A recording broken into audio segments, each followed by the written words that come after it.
Welcome everybody, welcome to Essentials.tf, welcome to another fine edition of Insomnia71. It's the open tournament coverage of our Team Fortress 2. I'm TurboTabs, caster extraordinaire, and then literally nothing else. But we also got little Wan here. How we doing, Wan? Hello, hello, hello. I got to partake in a little bit of the TF2 zone this morning, a little bit last night as well. Had a Essentials TF stuff, DMix. Beta's got a couple of clips to use now for the eventual frag video. It's going to be good. Pre-game doesn't count, mate. Pre-game does not count. We'll have to wait for the video for you guys to find out the juice, the world ender that was hit last night. But it was good this morning. Got to MG Epoli, beat him. He didn't win. I was on your team last night, and I don't think I've ever played with a player that truly threw as hard. You were like coordinating the team. I'm not gonna lie. You were in leader mode, and then you threw it all away for like some Denmark memes. Context was that we decided to do the essential staff meeting or staff DMix, but I forgot, so I went to Weatherspoons with a bunch of the players, and as I have the beer in my hand that I have ordered, I have not had dinner.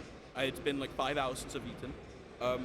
I get like 10 pings in Discord telling me to get over to the TF2 Zoom right now. Oh, damn. So I have to down my beer and then straight into TF2, which when you haven't eaten, one beer does something to the body. So I was like relatively drunk. Well, almost the entirety of it. That explains a lot. Anyway, speaking of explaining, Wan, people are probably kind of wondering, why am I hearing about this man's drunken antics, and why am I not hearing about this game of Team Fortress 2? What is Team Fortress 2? What is going on in this tournament? Let me explain to you. So, we've got a competitive scene in Team Fortress 2. I know what you're thinking, that game that you just played 24 players in a pub. If you want to be good at anything in this world, you put it into like a little competitive format. Yes. We can't fit 24 players in a server or coordinate them all, so we've narrowed it down to a nice 6v6 format. So you got 6 players playing off against 6 players, and after about 15 years of playing the game changes from your usual public experience. It gets really efficient, really quickly, Wan.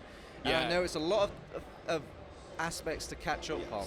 There's a lot of catch up to do, just to get involved. There's a lot of lingo we use as well, some terminology. If you want to more in the loop, we've had AMS as well as Scarlet Queen. Helped us prepare a little tutorial for you guys. Catch up to speed, make sure you know what we're talking about. Because when we start, we start. Brilliant idea, Wan. Production, do get me that nice little tutorial video, post-haste.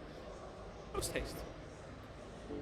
Welcome to this informative video on competitive TF2 6v6 rules. We will walk you through the key elements of this exciting game mode, including class choices, control points, and King of the Hill. A typical competitive team consists of 2 scouts, 2 soldiers, 1 demo man, and 1 medic. These classes excel in combat and prove versatile in many scenarios. The remaining classes such as Pyro, Heavy, and Engineer are periodically used to fortify defensive positions, while Sniper and Spy are occasionally utilized to secure crucial enemy eliminations. Control point maps feature 5 individual capture points. At the beginning of each round, both teams rush to the central or middle point for the mid-fight. The winning team captures the central point and proceeds to take the enemy's second point, and ultimately, the last point. The challenge often involves managing Ubercharge. Each team's medic builds Ubercharge, making players briefly invulnerable for 8 seconds. Teams aim to eliminate or force the enemy medic to use their Ubercharge early before pushing forward. The team that captures their opponent's last point wins the round, scoring 1 point, and a new round begins again. Control point maps have a 5-minute round timer. If neither team captures a single control point in that time, a stalemate occurs, leading to a new round starting without a point scored. Control point maps last for 30 minutes. The team with the highest number of round wins, or the first team to secure 5 rounds, wins the map. In the event of a tie, a golden cap round is played with a 15-minute time limit. If no winner emerges, teams then engage in a golden mid-fight to decide the map victor.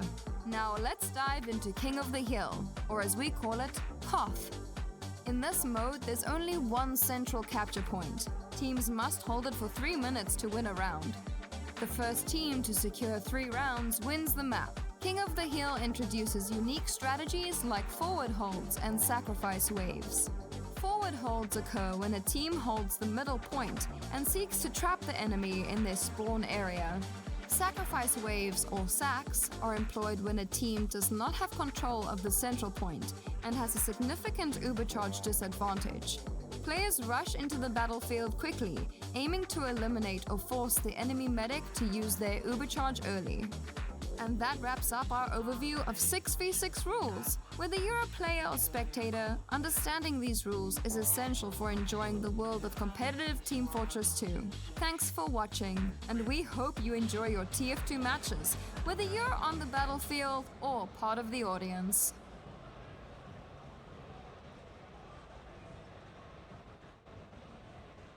Thank you very much there, Scarlett. Thank you very much, AMS, for that nice little video. Feel like we're all caught up to speed now. Everyone's on the same footing, though. You've got as much knowledge as my mother back there watching. Yes. So, you know, now that we know this, we can get a bit more into the tournament side of things. Yes. Because there's many tournaments, there's many stipulations to our lovely game of Team Fortress 2. And so far, we're in day 2 of our tournament here, the I71 Team Fortress 2 Open. So anyone could come in, anyone could make a team, and anyone could try and face off and get into that grand final slot for that £3,000 prize pot. I think the top prize is 1,500. What would you spend your 1,500 if you win that one? 2 beers at Weatherspoons. Get me about. Oh my God! You might even get change. Yeah, it's been good. We had we had some fun games yesterday. We even had teams sign up like 20 minutes before the tournament started. If you are at iSeries, if you are at I71, you feel like you fancy playing some TF2, head over to the TF2 zone. There are PCs available for you to come play. You don't have to play competitively. There, you can just come pub. Have some fun. We've had a bunch of MGE matches, stuff like that. You want to take some pubbers there? Yes. You know, the next Banny rocking up, already leaning back. I'm like, that's him. That's the new one. Yes. Just up, sell, buy. Yes. We had a lot of good games yesterday, but we've managed now TurboTabs, narrowed it down to 4 teams. Yeah, we did a little round robin previously the other day. There was lots of frags, there was lots of moments. I can't possibly paint you a picture, but I've actually got moving pictures for you. A nice little array of, like a little highlight reel, you could say, from AMS, that again, to kind of give you a quick rundown of what you missed yesterday.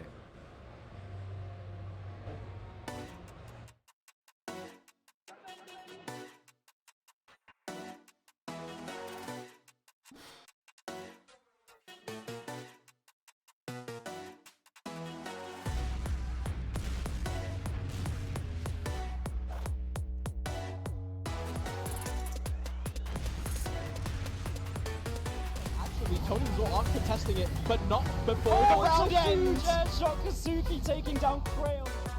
Oh, he sees the medic. He's going in. He's on top of the demo. He juggled it. The double banish.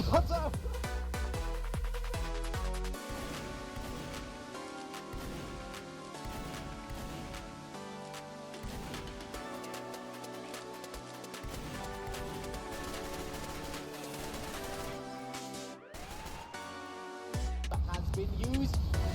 A lot of frag, got a position. Oh, hello.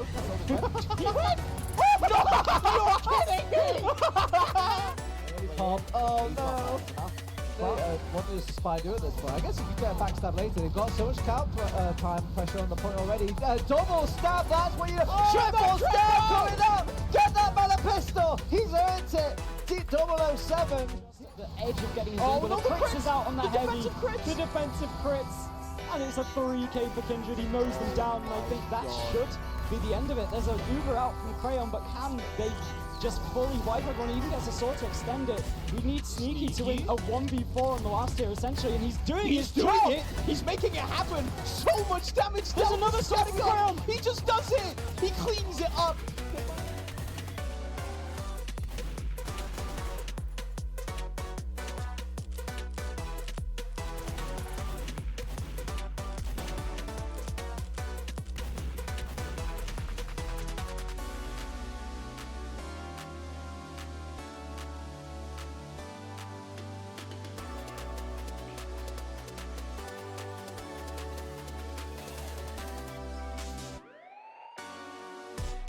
Don't focus going forward, just focus Puck and Sail, and they do go down.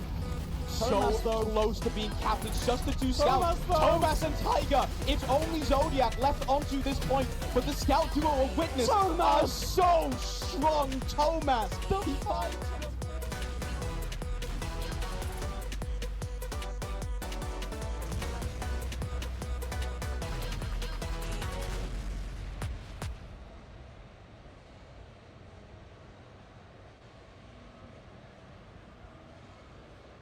That's nice. That was nice. How come our fun staff match that we played after the games had no frags looking resemblingly like that? Wow. Yeah, I sent a clip to Beta.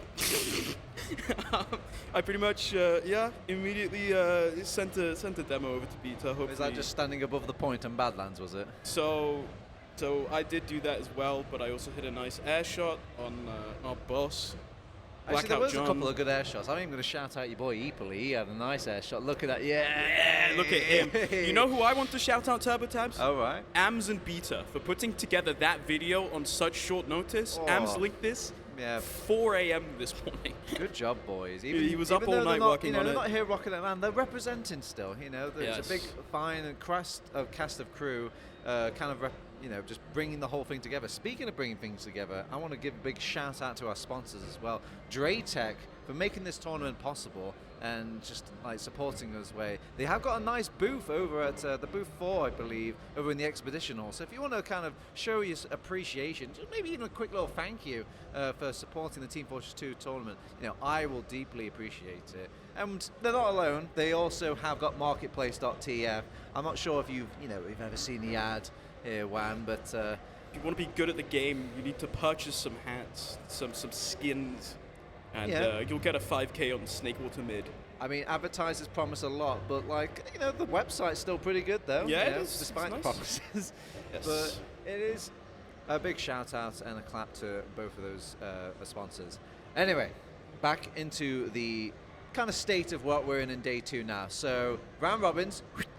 Kiss that goodbye. We're not doing that anymore. It's now going over to a double elimination bracket. I know I said single elimination, chat, but they changed it. Who knew the admins could change the rules on the fly? The sneaky guys.